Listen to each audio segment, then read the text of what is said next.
अब यहां पर एक चौपाई है क्योंकि इंटरप्रिटेशन की बात हो रही है और इसमें आप जरा इस चौपाई को पढ़ के इसका एग्जैक्ट क्या इंटरप्रिटेशन, इसको लेकर बहुत सारी चीजें रखी गई हैं, आप जरा हमारे दर्शकों को बताइए। सुधांशु जी, ये कहां पे है, कितने लोगों को पता है और किस संदर्भ में है? मैं विद्वान लोगों से पूछना चाहता हूं। आप मैं सर मैं आ रहा हूं। जरूरी नहीं है सर, एक मिनट विवेक जी, आपके पास में आ रहा हूं। गजब है मान्यवर, मर्डर जरूरी नहीं है, कॉन्टेक्स्ट पूछा जाता है, ये जरूरी नहीं है। जातिवाद इस देश की एक सच्चाई है। आप सुनिए पहले, जातिवाद इस देश की सच्चाई है, उसको ढांकने के लिए आंकड़े मत कोट करिए। विवेक जी, सर एक मिनट लूंगा, सब पढ़े हैं आप सभी से। और ये चौपाई कास्टिस्ट है, ये चौपाई कास्टिस्ट है। कौन से कांड में है? कौन से कांड में है? विवेक जी 1 मिनट में लूंगा, पहले 1 मिनट। सुधांशु जी 1 मिनट, आप जो बचकाना मर्ज मत कीजिए। ये बचकाना नहीं, बोलिए हाँ या ना, पढ़े हैं या नहीं। रामचरितमानस में जिस भी चैप्टर में है उसका आप मतलब पढ़िए ना, क्या है वो, नीचे पढ़िए आप, उसका संस्कृत उसको बताइए क्या है। पहले मैंने बताइए ना, करना चाहता था। गोल गवार शुद्ध पशु नारू, शूद्र वो वहीं पे कह रहा है। डेट मीन के सोसाइटी डिवाइड की गई। मक्खनलाल जी ने भी कहा कि एक कहता है मैं क्षत्रिय हूँ, एक कहता है मैं शूद्र हूँ। ये आया क्यों? जबकि ऋग्वेद में ऋग्वेद में सभा और समिति में, एक मिनट, ऋग्वेद में सभा और समिति में सारा समाज एक साथ बैठता था। इगैलिटेरियन सोसाइटी थी, सब बराबर थे, महिला भी बैठ सकती थी। इन्हीं ग्रंथों ने, इन्हीं ऋचों ने, चाहे वो कोई सा भी हो, मैं नाम लेके नहीं जाना चाहता, चाहे वो ब्राह्मण साहित्य हो, चाहे वो स्मृति साहित्य हो, चाहे वो वैदिक साहित्य हो, इन सब में ये सोसाइटल डिफरेंसेस डाले इसलिए डाले गए। सर्वोच्चता किसकी स्थापित की गई? क्या वो सर्वोच्चता ऐतिहासिक क्रम से नहीं आ रही? सर एक मिनट नहीं, सारे धर्म नहीं सर, सारे के सारे ये डिबेट इस तरीके से नहीं कर सकता। हमने पैदा की हैं, वार्षिक साहब हम इनकी आलोचनाएं करेंगे। वार्षिक साहब 1 मिनट आप बैठिए, पहले मुझे आपको इसका मीनिंग क्या है आप एक बार समझे। हाँ, एक मिनट। कैसे निकाला जाता? संदर्भ सहित व्याख्या विद रेफरेंस टू कॉन्टेक्स्ट। आप बताइए ना, प्रोफेसर साहब, शुद्र पशु नारी तीनों एक्सपोज हो सकल ताड़ना के अधिकारी, बताइए ना सर। एक मिनट, ताड़ना का कोई इंग्लिश मीनिंग बता दीजिए। वार्षिक साहब, पर्शियन मीनिंग बता दीजिए। वार्षिक साहब बोलने देंगे तब बताएंगे। वार्षिक साहब बोलने देंगे तब बताएंगे, और उसके बाद प्रोफेसर साहब मैं आपको बुलाऊंगा यहाँ पर, प्लीज 1 मिनट लूंगा। मेरी केवल ये विनम्र निवेदन था जिसमें स्पष्ट हो गया कि संदर्भ तो छोड़िए, चैप्टर तक नहीं पता है कि ये कहां पे आया है। अब मैं बता रहा हूं। 1 मिनट सर, 1 मिनट आ रहा हूं, पहले पूरा भाषण दे दिया, पहले समझ ले, मीनिंग पे आइए, उसके मीनिंग पे आइए। सर 1 मिनट आप बोलना चाहिए। किस भाषा में लिखा, हिंदी किस बोली में लिखा है?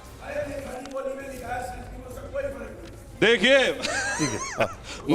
हम इसकी कहने से पहले हम इसको पढ़ते हैं और इसको डिफाइन करते हैं। नहीं, आप जो है ना वैदिक साहित्य और वैदिक व्याकरण और गैर वैदिक व्याकरण में मत जाइए। आप बताइए कि क्या सोसाइटी में डिवीजन कैसे आया? ऊंच नीच किसने डाली? 1 मिनट, ये बताइए। 1 मिनट सर, बात रामायण की हो रही है। अरे रामायण में डाली हुई है। अरे सर आप चिल्ला क्यों नहीं? पहले 1 मिनट, नहीं, रामायण में डाली हुई है। आप बैठिए, नहीं, I will not let happen. Professor साहब, आपका व्यवहार प्रोफेसर वाला नहीं है। आप बैठिए, 1 मिनट। मेरा आपसे निवेदन है, 40 वर्षों तक मैंने यूनिवर्सिटी में पढ़ाया, इस तरह की चमरसौंध में नहीं होगी। आप बैठिए, बैठिए। नहीं, बैठिए। चलिए एक मौका और। सिविलाइज्ड। अच्छा सर, आप अपने प्रोफेसर साहब पे बात कर रहे हैं, अब बिहेवियर आपका इतना। नहीं, आप बैठिए। अब सुधांशु जी एक मिनट। अच्छे sir, 1 minute sir please 1 minute. हाँ आइए। अच्छा प्रोफेसर साहब प्लीज आइए, बताइए। वार्षिक साहब, मक्खनलाल जी मैं माफी चाहूंगा आपसे, प्लीज एक बार सुन लीजिए। 1 मिनट आइए। मेरा सवाल यह है कि ये जो चौपाई है इसका क्या मतलब है? मैं पहले जैसे मैंने बताया, हमारे तीनों विद्वान मित्र, उनको ना ये चैप्टर का नाम पता, ना प्रसंग पता, ना ये पता किस भाषा में लिखी गई है। बस एक शब्द पता है और उसका खड़ी बोली में इंटरप्रिटेशन है, मान्यवर अवधि में लिखी गई है, खड़ी बोली में नहीं। अब मैं बताता हूं, ये लोग जानते हैं किस बिंदु। पहले एक घटना बता दूं, उसके बाद इसका पूरा एक्सप्लेनेशन देता हूं। जो अभी प्रोफेसर मक्खनलाल जी ने उल्लेख किया था, जब श्री राम जन्मभूमि काला विषय इलाहाबाद हाईकोर्ट की लखनऊ बेंच में चल रहा था, तो उन्होंने ये कहा अपने अपने इतिहासकार भी ले आइए। ठीक, दोनों पक्षों से कहा गया अपने इतिहासकार ले आइए। हमारी तरफ से जो इतिहासकार गए उसमें एसपी गुप्ता जी, ग्रोवर जी, हर्ष नारायण जी, देवेंद्र स्वरूप जी थे। उधर से वही सूरज भान, आर.एस. शर्मा, उन लोगों के, वो लोग गए नहीं, उन्होंने अपने रिप्रेजेंटेटिव भेजे। अब देखिए कोर्ट में तो ऐसे नहीं चलेगा। कोर्ट ने पूछा आप में से कितने लोग एंशिएंट हिस्ट्री के हैं, तो उसमें ज्यादातर ने कहा जी एंशिएंट हिस्ट्री हमारा विषय नहीं है। अब देखिए दो विषय थे, होते हैं कल्चर एंड आर्कियोलॉजी, क्योंकि वो सारा खुदाई का था, लिख के दिया साहब हम आर्कियोलॉजी के नहीं है। अब सुनिए, आर्कियोलॉजी नहीं तो फिर कल्चर यानी सब्जेक्ट, लैंग्वेज दो ही। अरे मैं जवाब दे रहा हूं, सुनिए तो पहले बता रहा हूं। अरे मैं आपने इतनी सारी भाषण दे डाले, उसके बाद हमें बोलने नहीं देंगे। अरे आप कहां पहुंच गए, पहले आप ये तो पहुंचे तो मैं जवाब दे रहा हूं। सर इसका तरीका में बहस करने का, अगर ऐसे बेहुदे ढंग से बहस करनी है तो आप वहां से यहां विषय को डाइवर्ट करके कुछ भी बोलेंगे। अरे मैं कोर्ट की प्रोसीडिंग कोर्ट मैं आप सबके पास आऊंगा, आप सबके पास आऊंगा। आप पहले उसका इंटरप्रिटेशन एक बार सुन लीजिए, वो पहले स्टार्टिंग में जो बता रहे हैं सुन लीजिए, फिर मैं आपके पास आऊंगा। मैं आऊंगा। उसके बाद सारे के सारे डॉक्यूमेंट्स दो ही भाषाओं में थे, संस्कृत और फारसी, और इन लोगों ने लिख के दी, ना इन्हें फारसी आती ना संस्कृत आती है, यानी ना लिखाई जानते थे ना खुदाई जानते थे, और दावा यह था सारी खुदाई जानते थे। अब जो खुदाई जानते हैं मैं बताता हूं, ये सुंदरकांड में है। कहां पे है? जहां पर समुद्र के सामने भगवान राम बैठते हैं और 3 दिन तक वो समुद्र की प्रार्थना करते हैं, और जो समुद्र नहीं रास्ता देता है तो वो उठ के खड़े होते हैं, और जब अपना शर संधान करते हैं तो समुद्र प्रकट होकर ये कह रहा है, प्रभु भली कीन सीख मोहि दीनी, मर्यादा प्रभु तुमरी दीनी। हे प्रभु आप ही ने यह मर्यादा दी है, समुद्र किसी के लिए रास्ता नहीं छोड़ता, हमारे ही धर्मग्रंथ में रास्ता नहीं छोड़ता, दूसरे धर्मग्रंथों में छोड़ दिया था समुद्र ने रास्ता, सिर्फ हमारे यहां नहीं छोड़ता। तो वो क्या कहेगा कि मेरे को मारो, वो कहेगा मेरे को मारो, जाके जब प्रकट होगा वो कहेगा नहीं, हमारे को गौर से देखिए मेरी बात को कि मैंने रास्ता नहीं छोड़ता। अन्यथा मैं आपको कहना चाहता हूं, बड़ा हिंदी में खड़ी बोली में सामान्य वर्ड है, अरे कुछ नहीं करता है, आने जाने वाले लोगों को ताड़ता रहता है, मतलब पीटता है।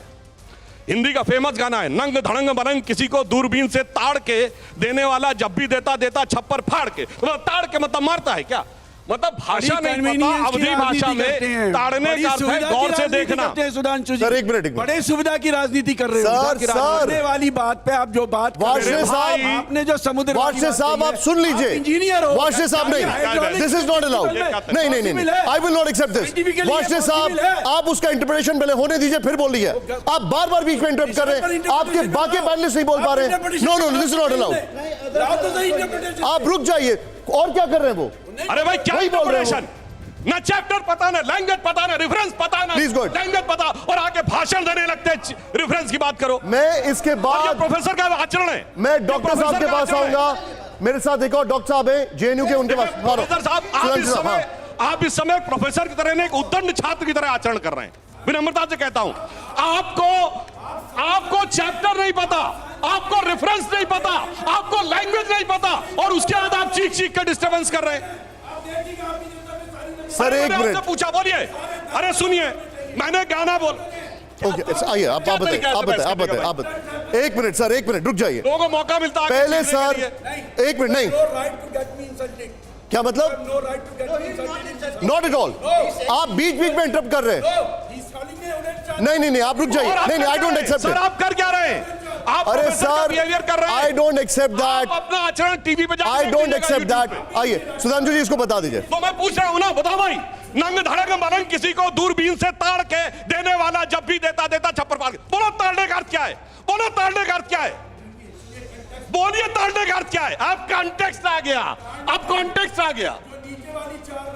हाँ तो वही मैं कह रहा हूं। अब एक मिनट सुन लीजिए सर, उनको सुन लीजिए, वाशे साहब एक मिनट सुन लीजिए, और उसके बाद में प्रोफेसर साहब आप जेएनयू से जो मैं आपके पास आऊंगा। सेकंड थिंग, जो इनको शूद्र शब्द पे आपत्ति है ना, शूद्र was neither a bad word not it is in the present context. Doctor Ambedkar ने किताब लिखी है हु वर शूद्रास, उसके चैप्टर नंबर 1 में सुनिए, चैप्टर नंबर 1 में पैराग्राफ 3 में देखिए, वो साफ साफ कहते हैं there is no connection of present day schedule caste with the Vedic age Shudras. ये डॉक्टर अंबेडकर ने लिखा है, यानी ना शूद्र से कनेक्शन है, ना ताड़ने से कनेक्शन है, ना लैंग्वेज पता है, ना रेफरेंस पता है, ना चैप्टर पता है, मगर उसके बाद इस देश में जातिवाद फिर नहीं। लेकिन एक मिनट सर, अब इसमें ढोल गवार शूद्र पशु नारी, अब आप ये कह रहे हैं कि शूद्र शब्द का कोई कनेक्शन नहीं है। आप जो जिस तरीके से उसको इंटरप्रिटेशन करते हैं, ये खुद डॉक्टर अंबेडकर साहब ने कहा है। डॉक्टर अंबेडकर की किताब हु और शूद्राज में उन्होंने कहा है आज के शेड्यूल कास्ट का वैदिक एज के शूद्र से कोई कनेक्शन नहीं। सेकंड थिंग, शूद्र वर्ड उस जमाने में बुरा कोई खराब वर्ड नहीं था, जैसे आज इम्प्लॉय। एक सेंटेंस और बोलता हूं, इसका रेफरेंस पॉइंट पूरा समझा दीजिए। अभी बोल रहा हूं, सुनिए। गांधी जी के जमाने में हरिजन वर्ड का क्या मीनिंग था आज? एक मिनट पूरी एक मिनट सर, एक मिनट रुक जाइए। कहा किसने इसका जो इंटरप्रिटेशन है, एक मिनट वाशे साहब, एक मिनट सर, एक मिनट, विवेक जी मैं आ रहा हूं। ये पूरा इंटरप्रिटेशन एक बार हो जाए, मैं वो समझ जाऊं, उसके बाद मैं आपके पास ही आ रहा हूं। लेकिन no, but it should be allowed at least. अगर आप अलाउ ही नहीं करेंगे तो कैसे होगा? एंड मैंने स्टार्ट भी ऐसे ही किया था कि मैं वाशने साहब के पास आया था, इंटरजेक्शन बंद कर दिया। सुन लीजिए, आइए सर प्लीज। मैं बताता हूं। आज मैं इसका पूछना चाहता हूं, अब इस शब्द का प्रयोग बंद हो गया, मगर हरिजन शब्द का क्या अर्थ था? महात्मा गांधी ने शेड्यूल कास्ट के लिए हरिजन शब्द प्रयोग किया था, ठीक है? ठीक, उन्होंने हरिजन शब्द का शेड्यूल कास्ट के लिए प्रयोग किया था। हरिजन कल्याण, बार बार क्यों बोल रहे हैं सर आप? क्या तरीका? अरे मैं आपको पूछ नहीं रहा हूं, फिर खड़े हो गए। सर आप बैठिए। आप अरविंद जी आप इधर आइए, मेरे पास माइक है, आप आइए, आप मेरे साथ आइए। परिभाषा दीजिए, आइए। ऐसा नहीं होगा, वो उनको इंटरप्रेट करने दीजिए, फिर आप आइए मेरे साथ, आइए। अच्छा ठीक है।